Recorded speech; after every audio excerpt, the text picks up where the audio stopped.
Namaskar friends. Today I am going to talk to you about the importance of barefoot walking. And I'm not calling it the benefits of barefoot walking, but the importance, because if you are not walking barefoot every day, at least for 15 to 30 minutes, you are on a path to having more complications as you grow older. The biggest risk of not walking barefoot is losing the proprioception, which is the sense of touch, pressure, temperature, any perception from the contact of the feet with the ground. So sense of proprioception is very important. And when you are walking in a shoe, cushioned shoe, or a sandal, flip-flops, you are losing that contact of the surface of the sole with the ground directly, which is what our forefathers have done all their life as a hunters and gatherers. So when you lose that sense of proprioception, your balance will be affected, because the impulses that are conducted from the feet through the neurons to the cerebellum or the balance center, that is disturbed. And because of that, you will have more likelihood of having falls. And when you have falls in old age, because the bones are weak and osteoporosis, you will have fractures. Hip fractures are the most common fracture. And second is the vertebral fracture, which happens from compression or osteoporosis. So two enemies are there. One is the weakening of the bones per se, which is the osteoporosis or demineralization of the bones. The mineral content of the bone goes down because they are not subjected to stressors. And walking barefoot is one of those stressors that your body has to endure. And second is loss of proprioception, which is the loss of nerve contact or direct sense perception, and hence your balance is disturbed and you are more likely to have falls and fractures, such as hip fractures. So what should you do to prevent this? First thing, inside the home, never wear any flip-flops or shoes. That's the first thing you have to do. You have to walk barefoot at least when you are at home. And then the second thing is, you have to find out either a trail or a playground, a park or a concrete, somewhere where the surface is relatively free of gravels, free of pebbles, which can be very tormenting to you, especially when your feet are soft and they have not developed the calluses, which will help you to walk on them and tread on them effortlessly and painlessly.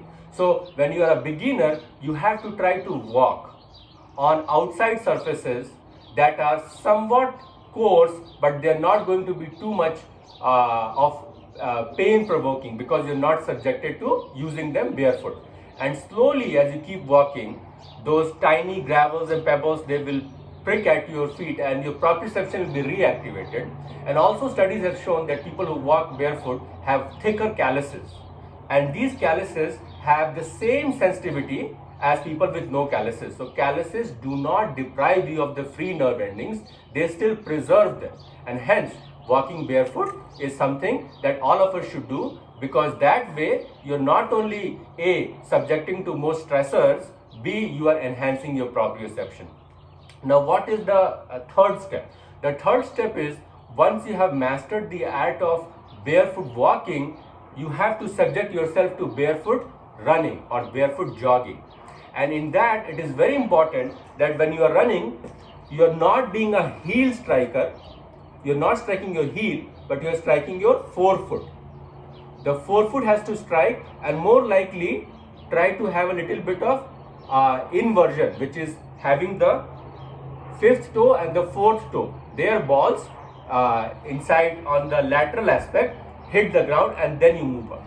And the torso should be a little bit bending forward.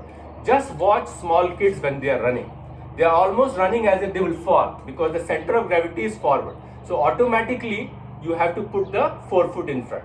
If you hit the heel, the problem with the hitting the heel is that your halt, you will come to a sudden halt, and also there is more stresses. There are spurs, heel spurs that will develop, and that's how people get plantar fasciitis. So very important to have a forefoot strike, a lateral forefoot strike, and a gentle strike with the body leaning forward so that the center of gravity is forward. Those are the ways not only to build stronger feet free of osteoporosis, having a lot of sensations to prevent gait imbalances, falls and fractures, but also over the time you will develop more strength in your core muscles. So the abdominal cores will be stronger, and that is what our forefathers used to do. But now we have gone, instead of evolution, into the phase of devolution or anti-evolution. So all the progress we have made through all these millions of years as being hunters and gatherers in terms of having this physique, now we are losing because we are packing too much of calories, or we are walking too much cocoon. We are walking with socks and shoes and all that stuff. So this modernization has led to anti-evolution and slow regression of the faculties that we had, and hence lot more comorbidities in old age than what our forefathers used to have.